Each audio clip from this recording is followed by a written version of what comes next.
You've probably seen his name pop up everywhere, right? Neville Goddard. He's all over social media, mentioned in spiritual circles. His ideas on manifestation are huge.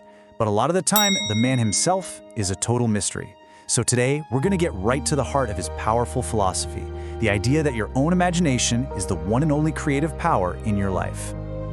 So who exactly was this guy? How does a professional dancer from Barbados end up becoming one of the most influential mystical teachers of the 20th century? I mean, claiming that reality itself is just imagination? Let's dig into his pretty wild journey.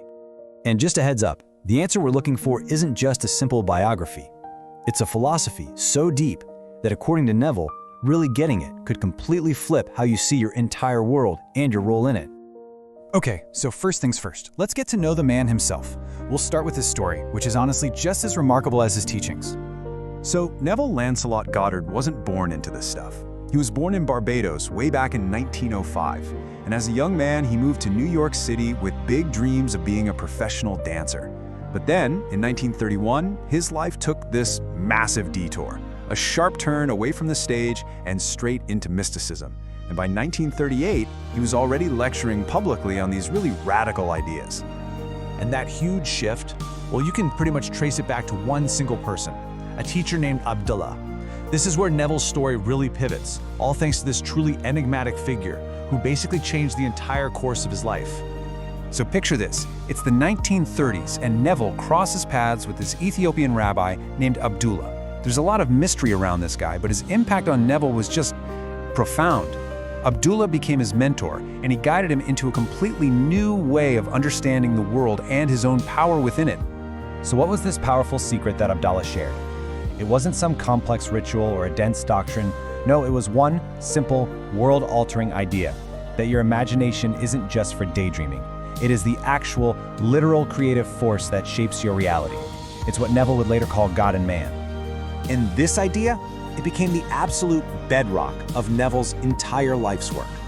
He taught that our imagination doesn't just react to the world we see, it's the sole cause of every single circumstance in our lives.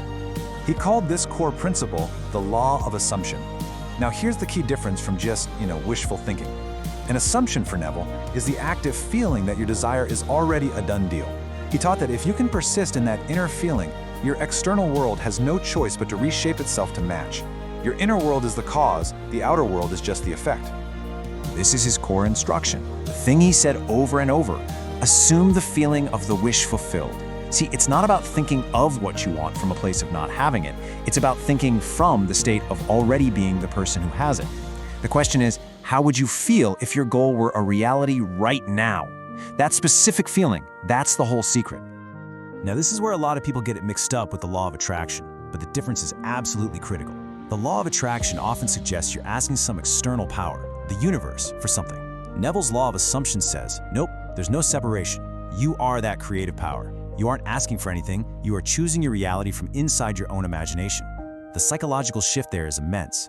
One view suggests you're depending on something outside of you, while Neville's empowers you as the one and only creator. Okay, so that's the theory. Sounds pretty big, right? But how do you actually do this? Well, Neville didn't just leave it at theory. He provided a really clear, practical technique for applying this law. He called it the state akin to sleep method, or SATS for short. It's all about leveraging that unique state of mind right before you fall asleep, when your conscious mind is quiet and your subconscious is wide open. So here's how it works. Step 1, get crystal clear on what you want. Step 2, create a short, simple scene in your mind that implies it's already happened, like a friend congratulating you. Step 3, as you're drifting off to sleep, get into that relaxed, drowsy state. Then, step 4, loop that little scene in your imagination over and over and over until it starts to feel real. And finally, step 5, fall asleep while marinating in the feeling of that wish being completely fulfilled. Neville Goddard actually passed away back in 1972. But here's the crazy part. His ideas are arguably more popular now than they ever were when he was alive. So, where are we seeing his influence today? Well, for starters, his work is basically the foundation for a ton of modern manifestation coaches. Anytime you hear someone say, live in the end, you're hearing a direct echo of Neville. His lectures have found this massive new audience on YouTube and TikTok, and his books are still must-reads in the whole New Thought movement. And that brings us to the end.